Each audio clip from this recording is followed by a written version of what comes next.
पुढची बातमी पाहूया। दोन्ही सभागृहातील विरोधी पक्ष नेतेपदासाठी मवियाची धावाधाव सध्या सुरू आहे। मवियाचे नेते राहुल नार्वेकर आणि राम शिंदेंची सुद्धा भेट घेण्याची शक्यता आहे। या सगळ्या पार्श्वभूमीवरती आता नेमकं विरोधी पक्ष नेतेपदावरती कोणाच्या नावावरती शिक्कामोर्तब होतं हे सुद्धा पाहणं तितकंच महत्त्वाचं ठरणार आहे। विरोधी पक्ष नेतेपदासाठी मवियाची सध्या धावाधाव सुरू आहे। दोन्ही सभागृहातील विरोधी पक्ष नेतेपदासाठी मवियाची धावाधाव सुरू आहे। कोणत्या नावावरती शिक्कामोर्तब होतं हे सुद्धा पाहणं महत्त्वाचं ठरणार आहे। मवियाचे नेते राहुल नार्वेकर आणि राम शिंदेंची सुद्धा भेट घेण्याची शक्यता आहे। दोन्ही सभागृहातील विरोधी पक्षाचे नेतेपदासाठी सुद्धा आता रस्सीखेच सध्या सुरू आहे। मवियाकडून सुद्धा 2 नावं देण्यात आलेली आहेत। विधान परिषदेसाठी सुद्धा 2 नावं आहेत, विधानसभेसाठी सुद्धा 2 नावं आहेत। त्यामुळे आता कोणाच्या नावावरती शिक्कामोर्तब केलं जातं हे सुद्धा पाहणं तितकंच महत्त्वाचं ठरणार आहे।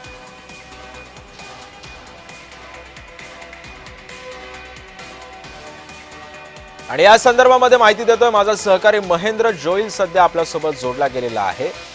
महेंद्र, आपण जर बघितलं असेल तर गेल्या काही दिवसांपासून म्हणजे जशी अधिवेशनाची तारीख ठरली तेव्हापासूनच विरोधी पक्ष नेतेपदावरून विरोधक सरकारला घेरण्याच्या तयारीत आहेत। आजही हा मुद्दा गाजू शकतो, कारण मवियाकडून आता नावं सुद्धा दिली जात आहेत। मात्र या कोणत्या नावांवरती शिक्कामोर्तब होण्याची शक्यता आहे आणि जर तसं झालं आणि जर तसं नाही झालं तर मग हा मुद्दा कितपत गाजू शकतो आणि आज मवियाचे नेते सुद्धा राहुल नार्वेकर आणि यांची अनेकांची सुद्धा भेट घेणार आहेत, काय माहिती आहे?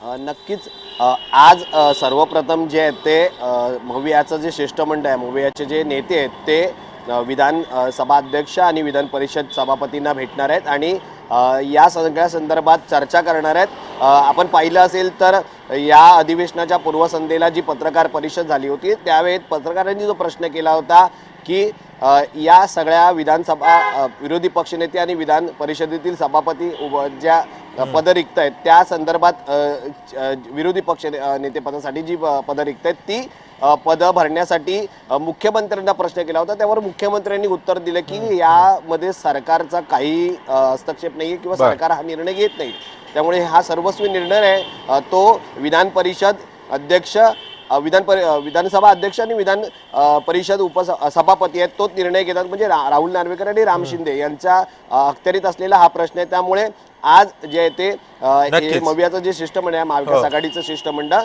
हे शिष्टमंडळ जे ते भेट घेणार आहेत। नक्कीच या शिष्टमंडळ भेट घेतल्यानंतर नेमकी कोणाच्या नावावरती शिक्कामोर्तब होतं हे सुद्धा पाहणं तितकंच महत्त्वाचं ठरणार आहे। महेंद्र, धन्यवाद तू दिलेल्या अधिक माहितीबद्दल।